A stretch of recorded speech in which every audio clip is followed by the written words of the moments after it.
Thank you for joining me for another Quick Hits conversation. I'm Dr. Robyn. With me today, I have Andrew Infantino, Diane Helbig, and Simon Coles. And I would like to ask the question, how does a business person spot a good advisor? Simon, can you kick us off for this one?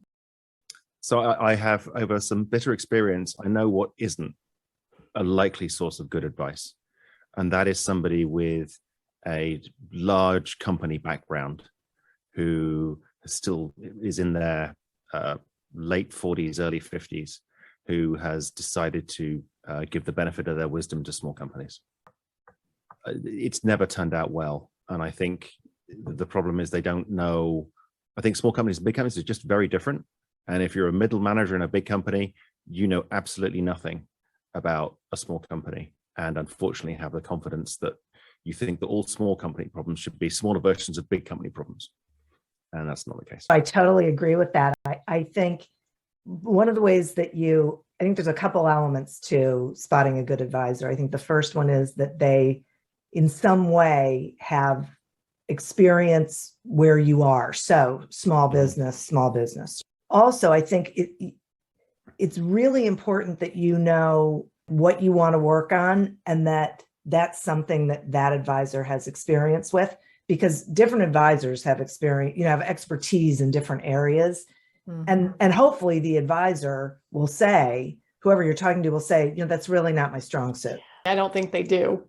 Not many of them don't, that because they want to, for a lot of them think they can fix anything, which isn't the case. So in that case, I think if you ask them to give you examples of when they've helped a company with whatever that initiative is, whatever that issue, project, challenge, whatever is, that's when you'll find out if they really did, because they should be able to articulate it. I also have some experience from an SME perspective. We've brought on consultants and some advisors to help with certain problem areas. And, from our general experience, a lot of advisors are very good at outlining or defining the problems, but very high level. And I tend to think a lot of it is almost fluff. They're not very actionable in terms of helping solve a lot of the issues. And so a lot of it is just conversation. It's just theoretical. But at the end of the day, it's hard to action on a lot of what is discussed. And so these types of advisors are, again, like Simon mentioned, probably a lot that have come from what seems to be appealing backgrounds and that have interesting professional history, but maybe don't really relate.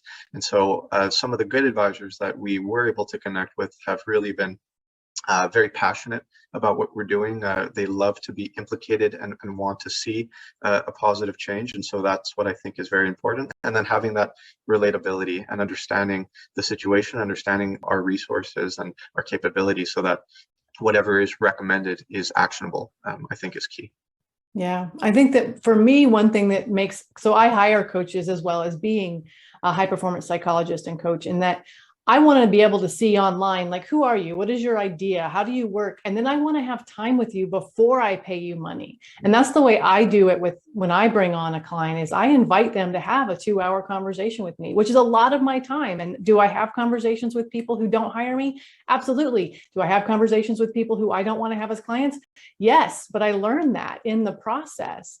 And I think that too many coaches, advisors, will take on anyone and everyone regardless of their problem. They have a box and they're like, I can put you in this box and it'll fix everything. And I don't think that that's good coaching at all.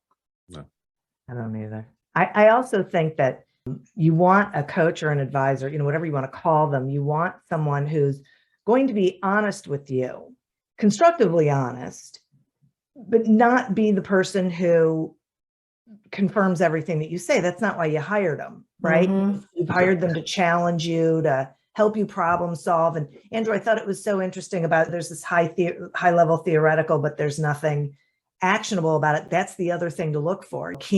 Will they help me craft a strategy, a plan, steps, whatever it is? Can we get down to the ground floor where I know this is what I'm doing, and then will they walk with me while I do that? Mm-hmm. I think that there's also another word, the business consultant word, which I think a consultant has much more of that I have experience with this strategy and I can help you implement this strategy. And so I think the words that you use when you talk to someone matter too.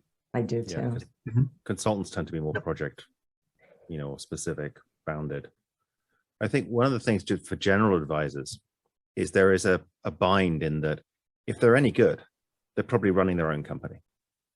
So you kind of need to find the sweet spot of someone who maybe has done it, and maybe is just enjoying talking to other people and helping them through some things, and have a sort of a bit of a gravitas, not so much in it for the money, but more in it, as Andrew was saying, for just getting in and helping an exciting new company, and maybe getting the thrill of a startup without any of the risk and heartburn that they don't want to deal with in their 50s.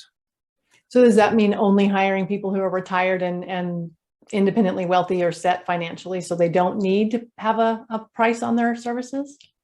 I mean, obviously they're going to charge you because they want your respect. But I think if I was to describe my ideal avatar, it would probably be somebody like that. Yeah. Who is aware that they've had success in certain circumstances and they have something to bring, and maybe they've done a coaching qualification or something like that as well. But that's a much more fruitful place to be. The trouble is, there's not as many of them as there are middle managers from large companies who got fired because they weren't adding value. Right. But that's the thing. I mean, that's the unfortunate thing is, as the economy grows and gets more productive, companies are thinning out those people at a very vulnerable stage of their careers, and they are recycling back into, and people like Vistage and Action Coach and that sort of thing prey on these people and tell them that if they buy the franchise, they'll make some money. And it's very sad. I feel awful for some of these guys. And it's generally guys. It is. It does seem to be. It seems to be women in life coaching and then men in the business consulting coaching space. Yeah. You want to sit them down and go, why are you doing this? How much success have you had? And they're full of all of this sort of, well, I'm going to set up a board of peers and it's going to be really, really successful. It's like, really, dude? And so how do you notice the success, the good ones, if they are charging and they're not like Simon said, retired and whatnot? How do you pick out a good one? Simon and Andrew, I'd love to hear from you. Like, how do you pick out a good one? So from our perspective, one of the best ways has been through references and referrals.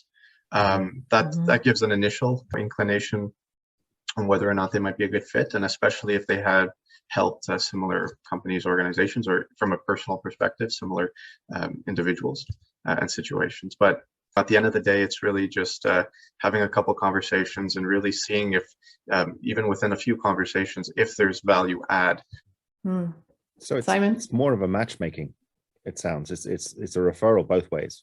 I don't know. I haven't managed to find a general business advisor that I felt was worth meeting more than half an hour for. Wow. It's pretty rough. I think, we talk in the UK about a productivity crisis and all that sort of thing. And I do worry that there is a real lack of decent business advice for smaller companies in the smaller sectors. So I'm wondering, do you, and I guess, Andrew, this is kind of aimed at you, do you actively go out and ask your peers, hey, who do you know that's good at this? Or do you just hope somebody mentions that they have a good one? It depends on the situation. In the past, when we had, for example, a particular issue or problem that we really wanted to hone in on and resolve, we did some research and we did ask peers, for example, for references. And so from that, we definitely got connected with different individuals, and some better than others. But I think it's really on when we were looking, it was more on like a problem per problem situation.